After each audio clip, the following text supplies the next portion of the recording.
Assalaamu calaykum ismaqal wanaagsan meel walba aad adduunka ka joogtaan ku soo dhawaada wararkii ugu dambeeyay ee Soomaaliya iyo caalamka. Wararka aad ku daawan doontaan waxaa ka mid ah ergeyga gaarka ee qaramada midoobay James Swan oo booqday Somaliland, warbixinta guddiga maareynta qaraxii ka dhacay xarunta gobolka Banaadir, wasiirka arrimaha dibadda oo ka jawaabay su'aalo lagu weydiiyay qadar iyo qaraxyada. Qodobadaas iyo qodobo kale idiin qarinayna ayaad ku daawan doontaan barnaamijkeena hadduu eebeedmo.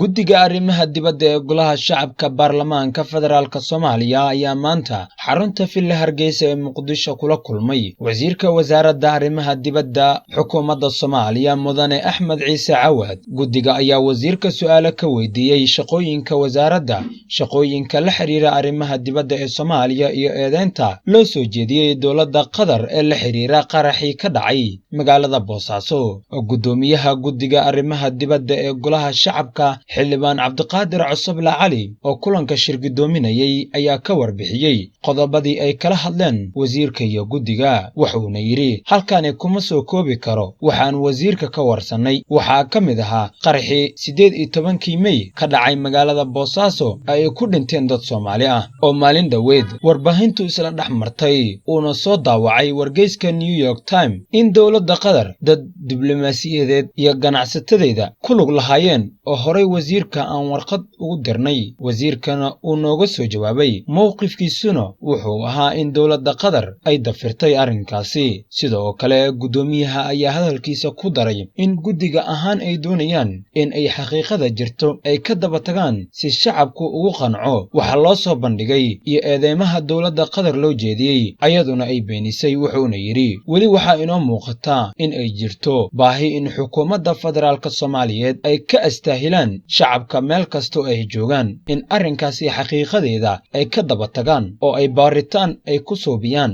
ayna la wadaagaan golaha. iyadoo ay tahay booqashadiisii ugu horreysay ee uu ku tago Somaliland tan iyo markii uu la wareegay xilka xafiiska, ayaa ergeyga gaarka ee xoghayaha guud ee qaramada midoobay u qaabilsan Soomaaliya wuxuu hoosta ka xariiqay muhiimadda ay u leedahay wadahadalka lagu xalinayo caqabadaha ka jira gobolka. waxaan munaasabadani uga faa'iidaysanayaa in aan carabka ku adkeeyo muhiimadda ay u leedahay dhismaha iyo joogteynta habka wada xiriirka lagu xalinayo kala duwanaanta si nabad iyo wax dhisid ku dheehan. ergeyga qaramada midoobay James Swan ayaa sidaas yidhi. waxa uu sidoo kale ku booriyey madaxda siyaasadda ee Somaliland in ay dadaal dheeraad ah ku bixiyaan sida ay ku qaban lahaayeen doorashooyinka baarlamaanka iyo kuwa deegaanka. intii uu ku guda jiray booqashadiisa labada maalmood ee uu ku tagay magaala madaxda Somaliland ee Hargeysa ayaa madaxa qaramada midoobay waxa uu la kulmay madaxweynaha Somaliland Muuse Biixi Cabdi iyo xubno sare oo ka tirsan golihiisa wasiirada. waxa uu sidoo kale la kulmay madaxda haweenka ah iyo dadka ka faa'iideysta barnaamijka qaramada midoobay. intii uu ku guda jiray kulamadiisa ayaa ergeyga gaarka ah wuxuu mar kale ku celiyey sida ay hay'adani caalamiga ah uga go'an tahay taageerada Somaliland. sababaha aan halkan u joogo waxaa ka mid ah in aan gacan ka geysto xoojinta wada shaqaynta ku aadan howlaha samafalka, horumarinta dhaqaalaha iyo taya dhisidda maamulka deegaanka iyo bixinta adeegyada, ayuu yidhi James Swan.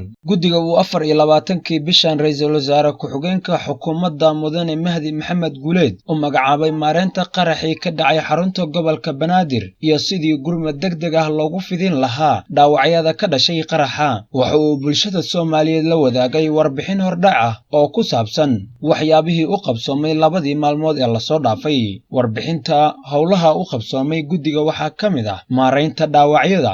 waxaa la xaqiijiyey ilaa iyo hadda dhimashada 10 qof iyo dhaawac gaaraya ilaa 9 ruux oo uu ku jiro gudoomiyaha gobolka Banaadir. waxaa la helay liiska dhaawac xaaladoodu aadka u liidato ee u baahan daryeelka caafimaadka dibadda ah xamilina kara safar dibadda ah oo gaaraya 6 qof. waxaa sidoo kale loogu faa'iiday fursadda imaanshiyaha diyaaradda dhaawacyadii shacabkii kale oo caafimaadkoodu dalka wax looga qaban waayey, kuwaas oo wax ku noqday Kismaayo muqdisho iyo boosaaso. sidaasi darteed isku geen waxaa la qabtay 12 qof oo dhaawac ah. waxaa isla habeenkiiba loo sameeyey baasabooro ay ku safraan dhaawaca loo qaadayo iyo dadka la safrayo aan lahayn baasabooro. tirada dhimashada la xaqiijiyey waa 10 qof. waxaa la qorsheeyey sidii loo heli lahaa xiriirka ehelada dadka geeriyooday si loola wadaago tacsida. guddiga ugu dambeyn wuxuu u mahadceliyey dalka Qatar oo si degdeg ah gurmad ugu soo fidiyey dhaawacyadii qaraxani. waxa uu sidoo kale guddigu u mahadceliyey madaxdii ugu sarreysay ee dalka sida madaxweynaha, ra'iisul wasaaraha iyo ra'iisul wasaare ku-xigeenka oo iyagu saacad ula socday howlaha guddiga iyo sidii loogu fududeyn lahaa howlahooda.